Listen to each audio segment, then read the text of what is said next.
రైతులకు దుబ్బాక నిరుద్యోగ యువకులకు ఏమిచ్చిండా? ఢిల్లీ దొర గిదే ఇచ్చిండు, దుబ్బాక దొర కూడా గిదే ఇచ్చిండు.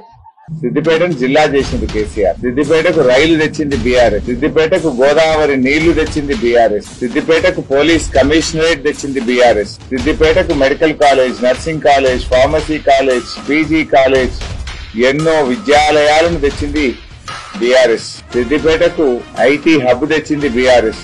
ఇట్లా చెప్పుకుంటూ పోతే రేపు ఉద్గాడు దాకా చెప్పొచ్చు. అన్నింటికంటే మించి తెలంగాణ రాష్ట్రాన్ని తెచ్చింది కూడా సిద్దిపేట కదా.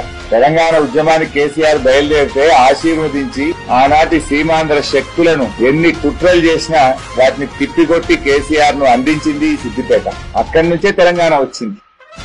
తెలంగాణ రావడానికి కారణం కేసీఆర్, తెలంగాణ రావడానికి కారణం మన సిద్దిపేట. సిద్దిపేట ప్రజల చైతన్యమే ఇవాళ తెలంగాణ పార్టీని పుట్టించింది. ఇవాళ రేవంత్ రెడ్డి ముఖ్యమంత్రి అయిందంటే కూడా అది సిద్దిపేట పుణ్యమే.